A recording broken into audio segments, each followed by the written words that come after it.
Brazil nih.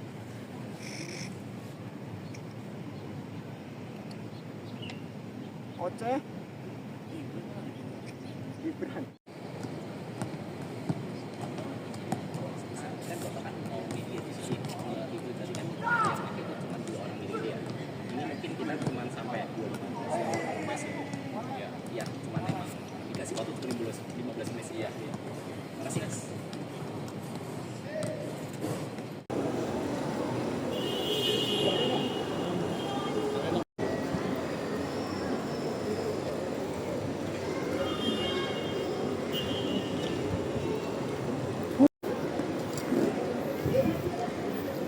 Hello, welcome to Indonesia.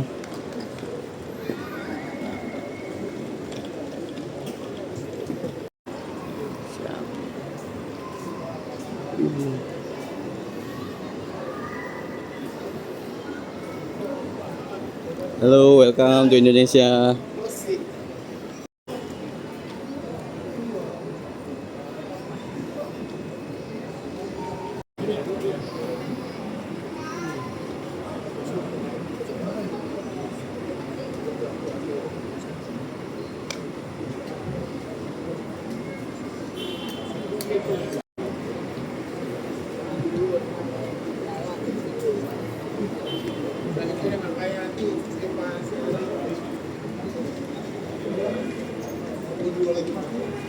Siap.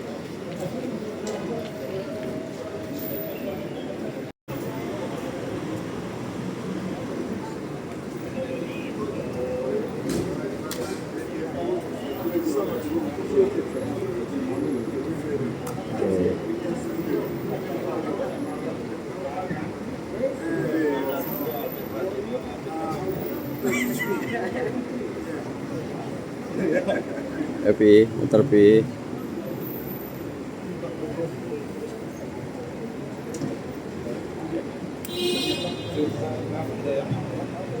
Oke.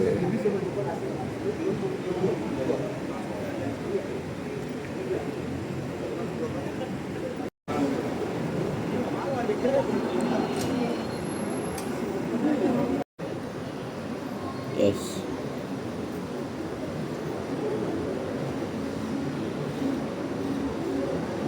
Yes.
Assess internally what staff are here. I've carried out an internal. I think it'll take a few more games before you can form opinions on the league. But what I'm here to do is see as many players as I can. I think that's an important part of the role of a head coach, that you're visible in stadiums. The players can see that you're here, they know you're here. And for me, it's to see as many Indonesian players as I can over the next 2 to 3 months. We have a very busy year this year.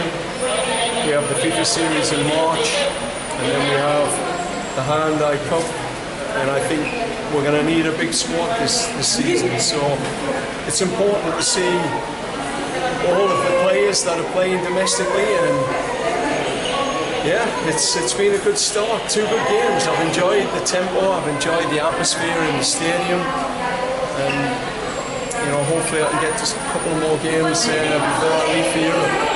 What is the biggest difference between Indonesian football and the other football that you are already coaching? Again, it's probably too early to make an assessment. I always think climatically the conditions here are always going to dictate a certain level of tempo. It's always difficult, I think, in certain periods of the game to maintain the level of intensity. So, I think that's normal. But I've been impressed with the intensity. I think, watching how the game finished tonight and how it finished last night, the Seja game, the intensity was good. So that's something I look for as a coach. I'd like to bring that level of intensity to the national team, and to bring a mentality of relentless, high-energy football. You already saw that 2 games. Indonesia really love football, really passionate about football. Did they make you pressure for coaching our national team because I love that passion. I grew up in Newcastle. It's a pretty passionate city. That's it. So yeah, it's a passionate city, and you know that there's extreme highs and extreme lows. I think as a coach, you have to stay in the middle, never too high, never too low.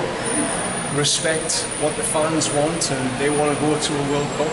And it's been too long, and at some point it will happen. And I think as long as they stick with us through the thick and the thin, because any qualification campaign is a journey. You have highs, you have lows, and we have to stick together. One thing that we guarantee, and I'll guarantee as a coach, is the player group will always give everything they've got for their country. And the day that they don't, that's when the fans can be upset. From this game, is there any player that caught your eye? Again, I think it's too early to say. I'm looking at the players with different lenses. I'm looking at the young players, Hoki, Doni, all those players with a lens of what can they look like in the future. What will they look like if tested in a national team environment? And then looking at some of the senior players to see what they still have and what they can still offer.